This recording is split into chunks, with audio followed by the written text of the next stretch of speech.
This is Making Stitches, and this time my guest is the fabulous designer Anna Nikipirowicz. Anna shares the story of how she got into designing and how she loves seeing her designs out in the wild. I am genuinely so grateful that someone took the time, purchased this yarn or used the yarn from the stash to make something I design. This is it's just such honor. It genuinely is. And I'm always so grateful. Even on Instagram, if you tag me into your photos and you're showing me the things you've made from my designs, it's just beautiful. And I love it so much. So don't ever stop, please. Everybody, please don't ever stop, because it is a solitary experience. Like designing, it's usually, you are kind of on your own. You crochet usually on your own. And for people to share their mates with you, to kind of, want to make your things, it spurs you on. It really does. It gives you such an elated, wonderful feeling that yes, what you design is good, and people do like it, and that's amazing. There's nothing better you can ask for, really.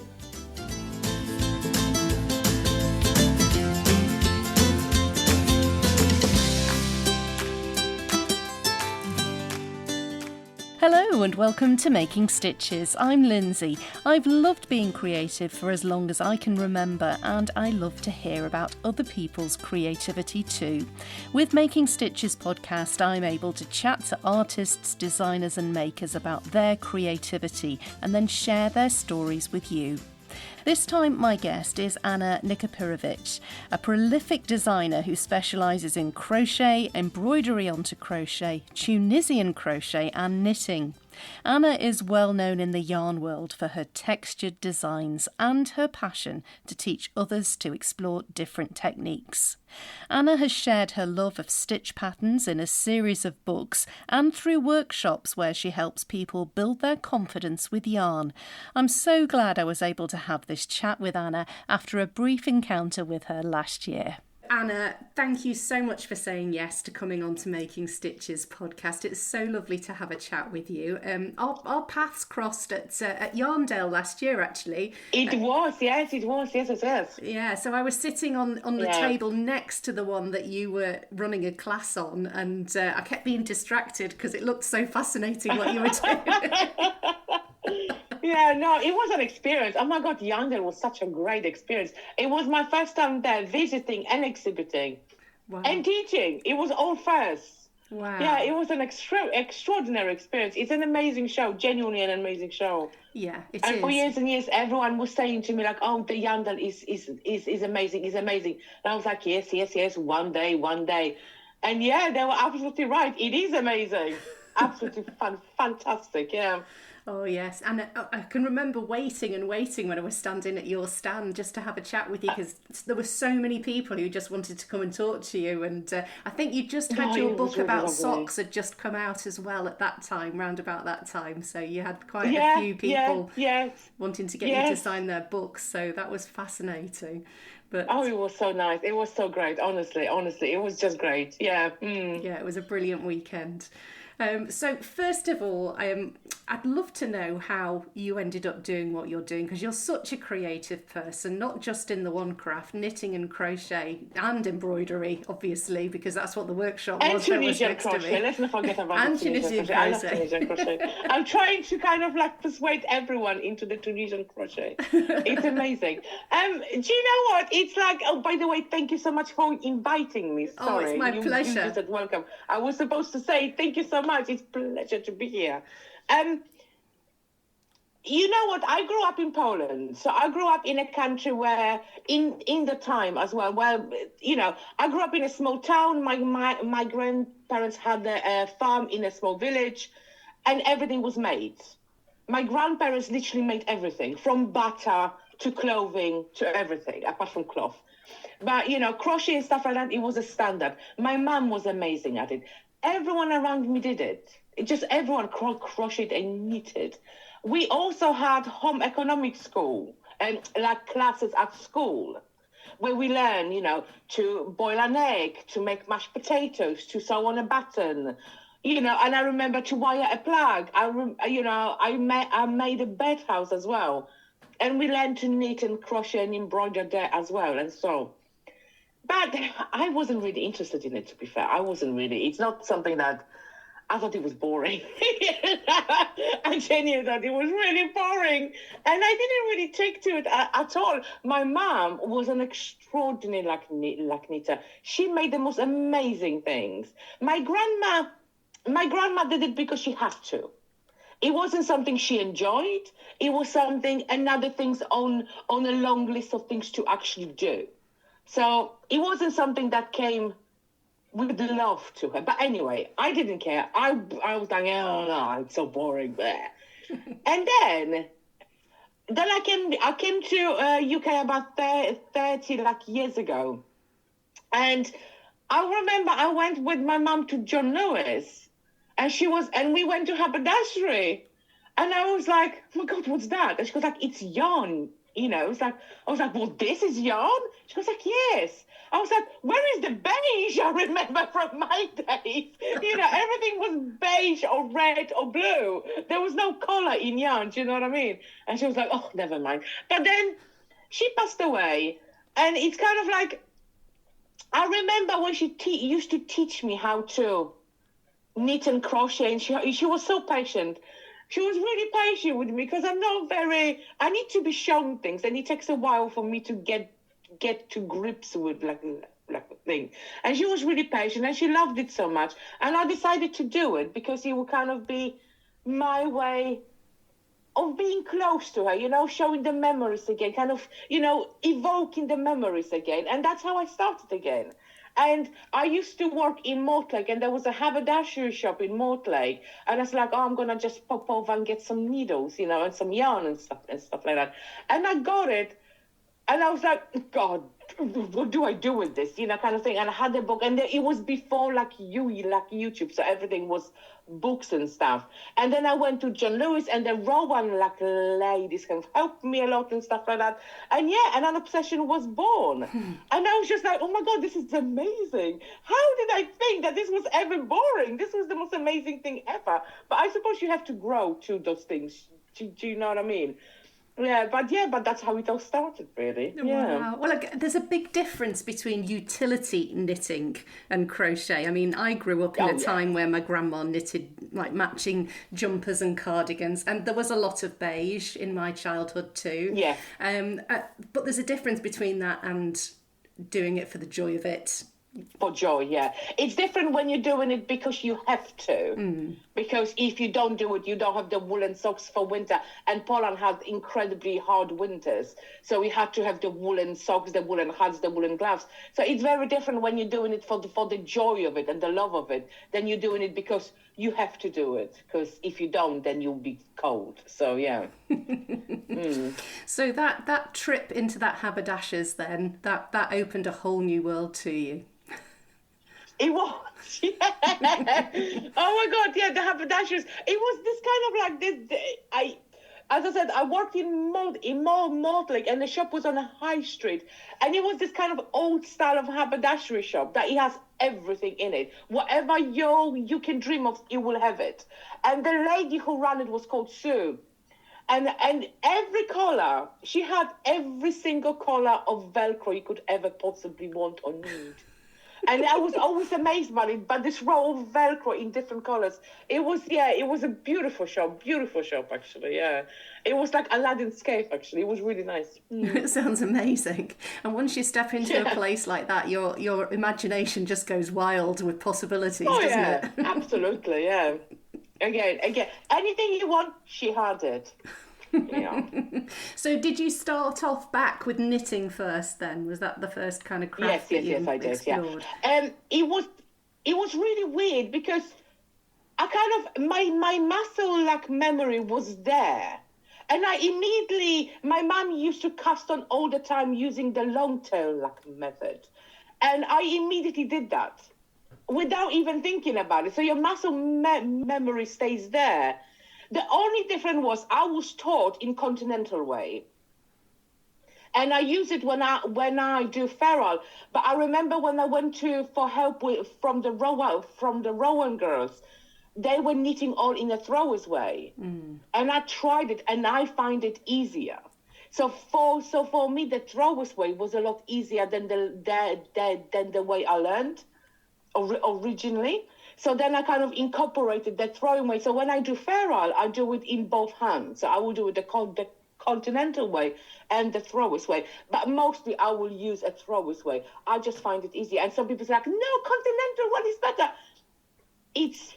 It's your personal like preference, isn't it? It's better for you. That doesn't necessarily mean it's better for everybody, you know. Absolutely. But yeah. Yes, it's everybody has their own way of doing things, and absolutely, it's so long, you always get the same result at the end, though. That's the thing. It doesn't matter how you got there. That's true. Or the style of it in the process. It's the finished I kind of like I always say like you everyone always finds their own way of doing it. Whatever is comfortable for you. At the end of the day, it needs to bring you pleasure. If it's hard work, then what's the point of doing it, you know? And everyone, you know, I used to do a lot of learn to crochet and learn to knit like classes. And everyone eventually developed their own most comfortable way of doing it. Mm. And that's the most important thing, because you need to enjoy it. Mm. You know, so however you're holding the yarn and the hook, it doesn't matter, as long as the results as they should be, and you find joy in it. Yes, the joy is the secret ingredient, definitely. Yes. So knitting then progressed on to crochet, did it, or was that something that you'd been taught as a child too? I was taught that as a child as well, and again. Crochet was a bit different because my family my grandma was crochet. She used to crochet a lot. She used to do like tablecloths for Christmas in that kind of like in a small in a thin cotton yarn and stuff. So she was crochet, but my mum was a knitter. So crochet was as well. But when I started again, I decided to go into the deepest of ends. So I chose the most difficult thing I could find and do that. And you think like, well, you can start with the easiest thing. No. Let me choose the most difficult thing. So I remember it was a headband with this. It was this beautiful lace pattern. And I said, it's headband. It's small. It's manageable, you know. But the project itself, the actual lace part was very difficult for a person who hasn't. Again, I learned in Polish. So also their stitches, their names of stitches are different and everything is different. So that was a challenge in itself. Mm. But then I managed it. I've made it again. And I still have it to this day. I don't wear it, but I still have it. Oh, that's good. So I do, yeah. I know. But yes, the deepest of ends. And I was just like, But again, I was so lucky because I lived next to, I worked next to the haberdashery shop. And also I could go to Oxford Street to John Lewis. And that was always, help and stuff like that. So fantastic. I was lucky with everything I learned and all the books. I remember I bought all the books and I devoured all of them. I couldn't get enough of everything. Yeah. Oh, fantastic. Well, at what point did you then go from following other people's patterns to coming up with your own? Okay, so right. So when I used to go to John Lewis and salivate over all the yarn, the Rowan yarns were the kind of the biggest ones on the market at that time. The colorways was like I have nothing I've seen before. It was the color palette was beautiful, and I said like, oh my God, I would love that job. Just sit there, advise people, show them how to knit and stuff like that. Oh my God. And then, so years and years and years went by. I honed my skill, kind of like I got better and better at knitting, crocheting and following patterns and understanding them and everything. Then the London Olympics were happening. And Rowan did a call out for a Rowan consultant in Stratford, in John Lewis in Stratford. Oh. And I was like, I'm going to apply. Whatever. It's I lose nothing. So I applied and I got it. And I got the job. And I said, oh my God, this is amazing. So I was there during the Olympic, which was one of the most extraordinary experiences ever. It was so good. And it was really nice because we did classes, we did events. And it was one of the best experiences ever. And there I started to, this kind of ignited this kind of passion for designing. So I learned I was taught to, I did a teacher like training with Rowan as well, a tutor training. So I learned to teach knitting and crochet and stuff like that with them. And I started to dabble in designs. And Rowan did a competition for Queen's Jubilee. That was the one during the Olympics. I don't remember it was which one it was. I think the most recent one was the platinum, wasn't it? So it would be the one platinum, before, the one, maybe. Yeah. So they did say, So they did a competition to design something for, to commemorate the Jubilee. And I designed a cushion cover with an emblem and stuff like that. And that was the first thing. Wow. And then it just progressed from there, really. I dabbled a bit here and then. I mean, it's a long process, It's not something that just it happened. Oh, never mind. It is a long process. It took a while and stuff like that, but eventually, and here I am. All of this. Absolutely amazing. I think it was the Diamond Jubilee.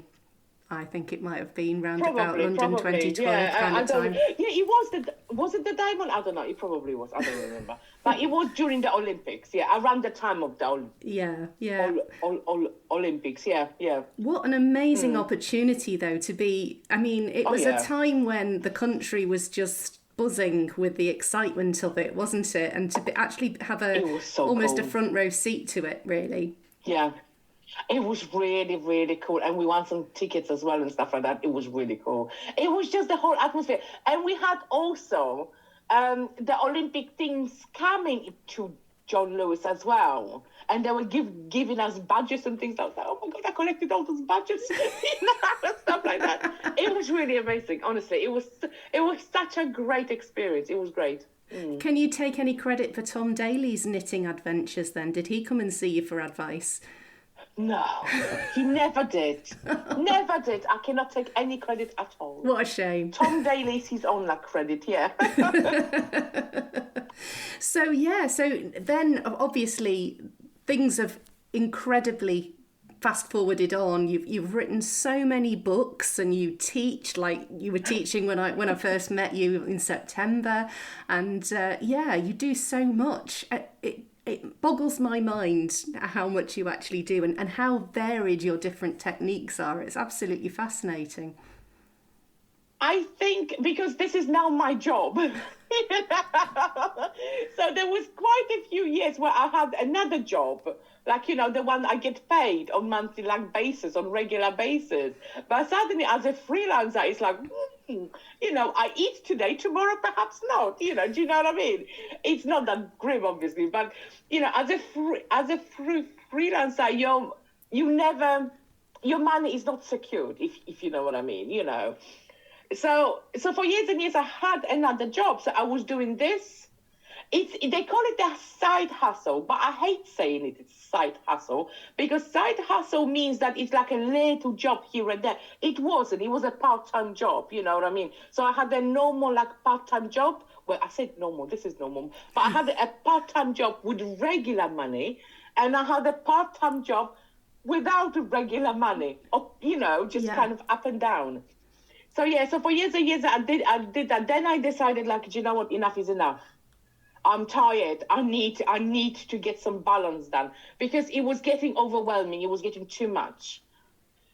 And and I was like, I need to get some balance done. So I decided to give up my regular income job. And so we're just gonna give this a go, and really push it.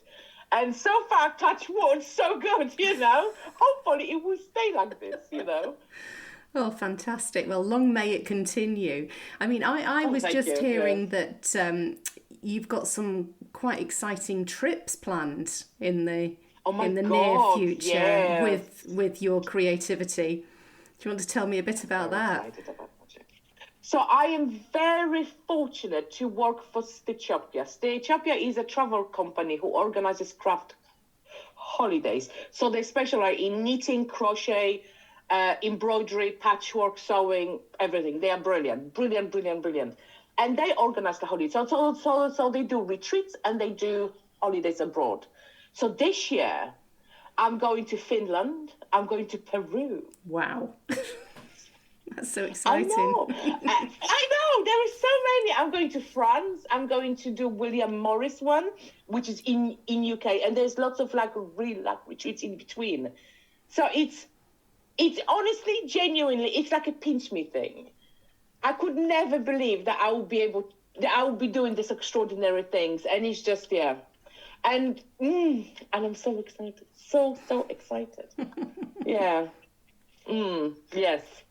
So we've covered, you've got your knitting, we've got your crochet, you've got your Tunisian crochet, and you've got your embroidering onto items Crochet, that you've yes. created as well. Yes. How do you divide your time amongst so many different techniques? Well, I get bored very easily. I have very short attention span, I think, and I need to keep everything, fresh. When I think of books, I think of something different. So as you notice, kind of like, well, I don't know if you did, but I kind of tend to write books that are on subjects that are different from the last, if you know what I mean. So we going from embroidery and crochet to Tunisian crochet, or mosaic crochet, or sock crochet. Most of them are crochet, actually. Nothing.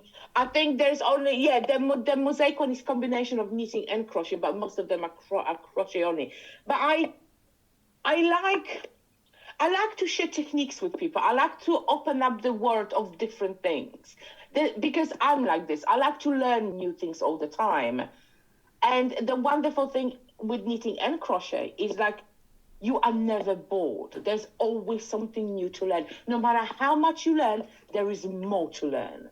And I think, and I like to just, when I do books, when I think of an idea, before I pitch an idea, I would think, what's not out there? What can I do? What is interesting? What is new? And so that's why all my books are different, because everything is on different subject. Yeah. So where do you get your inspiration from for all your designs? From around, really. I cannot actually pinpoint where. Like my husband and me are huge lovers of nature. We go out almost every weekend. We will spend outdoors. Even when we are on holiday, we will go to some rural parts as well, that kind of thing.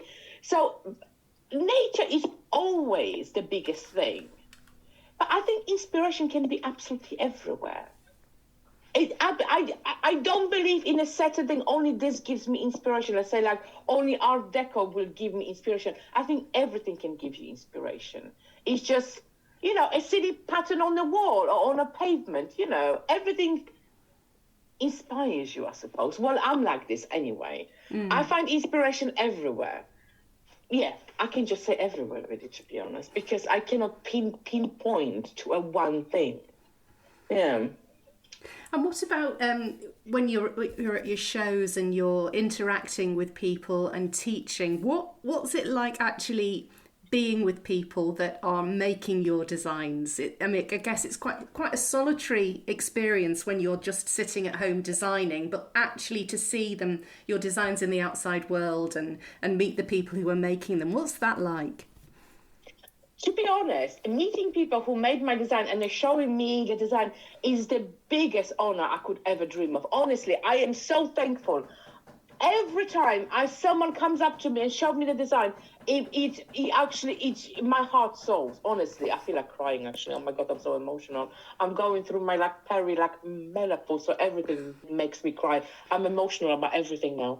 But honestly, I am genuinely so grateful that someone took the time, purchased this yarn, or used the yarn from the stash to make something I designed. This is it's just such honor. It genuinely is. And I'm always so grateful. Even on Instagram, if you tag me into your photos and you're showing me the things you've made from my designs, it's just beautiful. And I love it so much. So don't ever stop, please. Everybody, please don't ever stop, because it is a solitary experience. Like designing, it's usually, you are kind of on your own. You crochet usually on your own. And for people to share their makes with you, to kind of, want to make your things, it's it spurs you on. It really does. It gives you such an elated, wonderful feeling that yes, what you design is good, you know, and people do like it, and that's amazing. There's nothing better you can ask for, really. How lovely. Yeah. How lovely. And have you got a lot of festivals and shows planned for the rest of this year? At the moment, I don't have a lot because I'm very busy with teaching and designing. So I haven't booked much this year at all. I wanted to do Yandel again, but I cannot because I will be in Peru at the time. And there was also the carry-on crafting I wanted to do, and I cannot because I will be in Finland. So there is lots of things that what do you call it? I cannot do because of the dates. And yeah, so this year my calendar isn't particularly full when it comes to shows, but I will be teaching at Unravel in the September one. So I'm excited for that. I won't be exhibiting, but I will be there as a tutor. So that's amazing. At least I do one, if you know what I mean. Again, I did in January. We did the Waltham Abbey show, which is just fabulous. And yeah, but unfortunately, I cannot really fit anymore. That's a shame. Yeah. I guess there's only so many hours in the day, aren't there? There is, and it is a shame because I love doing the shows. They are so much fun. They are just great, and I love doing them. And again, I would jump on the chance to do Yandel again or Unravel, both. But unfortunately, because of the dates, I can't really do that. Yeah. There's always next year. Exactly. That's what I always say. There's always next year. Yeah. It strikes me that you really enjoy teaching people. Oh yeah, I love it. I think it's lovely to meet new people and show them a technique, and it just, do you know what? It's so nice because you do like your retreat, and the familiar faces come from your other tools or other classes, and it's just lovely. It's just so nice to see the same people and new people and meet new people. I just love it because I think you meet new people. Again, working in a job that is quite solitary, where I'm kind of just on my own until my husband comes home and my cat, it is quite, it's nice to meet people. It's nice to get out, you know, and meet new people. Yeah, I enjoy it. Just going back to your books, the Crochet Stitch Companion, I got that as a birthday present actually this year, and that's so nice. It's such an amazing book because you've broken down the different sections of different stitch designs, so you can make your own blanket, and it's bound to be different from anybody else's because you've got all the different elements. That's a really brilliant way of doing it. That was the whole idea, because when you make stitch dictionaries, you do have to start with the basic. You know, you don't know what levels people are. So you always want to start with your basic. So I wanted to also include a lot of interesting stitches, because there's hundreds of dictionaries in the market. There's hundreds of them. And they're all amazing and they're all beautiful. But you don't want to buy the same dictionary over and over again, isn't it? So I wanted to include, again, you've got the basic stuff, which you will have in every one. But I also wanted to include stitches and motifs and stuff like that are not as common as some others. And also ones that will work in a blanket as best as possible. So obviously blankets are, you know, everybody loves a blanket. Who doesn't love a blanket, you know? You can't beat a blanket. But I wanted you to be able to use the stitches. So every stitch is suitable to make it for a blanket. Some of them have a lot more drape than others, but all of them will work incredibly well in a blanket. And then you've got the motifs as well. And I love the motifs because you can really combine them. And you can create something completely like unique and magical, really. Yeah. Yeah, the possibilities are endless. And you can never have too many blankets. No house ever has too many blankets. Absolutely. And people want them for, you know, if a baby is born, you give them a blanket, isn't it? Absolutely. Nice kind of thing. I love a blanket. I think blankets are awesome. What is your favourite thing to make? Shawls. Oh my God, I love it. Oh, and socks. I love a shawl. Oh my God, I love a shawl. I cannot be without the shawl. Every day I wear shawl every day. So I always have something around my neck. Or if it's too hot, I will still have it, but carry it in my hand in case it gets cold, you know. I love shawls. Love shawls, and I love crochet socks. These are my favorite things to make. I love a blanket. Who doesn't? But on a quick stuff, you want to just this quick, like, satisfaction stuff, isn't it? Yeah. A quick make, it's boost of energy. Go like, oh my God, I finished it already. Look how cool it is. But yeah, shawl and socks. That's I love everything, but shawl and socks, I love me a shawl and socks. Now, I believe that you've got a new book coming out later this year for single skein projects, which... I do. I've got 2, actually. Oh, wow. Books coming out. I know. Again, yes. So one, it's coming out in September. So one skate project with David and Charles. And... I mean, that's something that I need in my life. The amount of single skeins I've bought when I've been at a yarn fair and you just see one and it's like, oh, you can't leave without it. But then you've only got one. What do you do with it? Yeah, because, this is the thing. I have so many of one skeins because they're just so pretty. And it's like, oh, I'll get one. And, buying an independent dyed yarn, a jumper worth, can be expensive. Mm. So you kind of tend to stick with one or two, isn't it? And yes, everybody has it. And yeah, and hopefully you will be able to use my book to use this one skein of yarn you have, this precious skein of yarn. I cannot wait. Or something you love to make, yeah. The amount of time I waste looking for single, one skein patterns on Ravelry and Etsy and whatever, it's like I'm going through them all and not finding the one that I want. So yeah, I'm pinning all my hopes on you, Anna. Oh my God, no pressure then or anything, you know what I mean? But the good thing is that I'm doing the crochet one, but a lady called Ksenia Nadion is doing the knitted one. So she's doing a one skein knitting, I'm doing one skein crochet. So it covers both of the words. Fabulous. Now I need to do one skein Tunisian crochet. To just cover everybody, isn't it? And then you've got the full collection. I know. So I'm very excited. So that one is coming out in September. So I'm very excited. I hope everyone will love it. And DNC are great, And again, I hope everybody loves the project. I work so hard on them. But then, I say that all the time because I work hard on everything. But these ones are a bit different, because every project is different. So I hope people love it. Oh, fantastic. And then towards the end of the year, I think maybe November or maybe, let's say it's November for the time being. It could change. I'm doing a book on reversible crochet. So that's interlocking like crochet. So that's very exciting as well. Wow. But again, on that will be a lot closer towards the end of the year. Fabulous. So, goodness me. I don't know how you find the time. That's remarkable. Well, Anna, thank you so much for sharing your enthusiasm for all your yarn craft endeavours. It's been absolutely fascinating to talk to you. I've really loved it. Thank you. Thank you so much. Well, thank you for inviting me.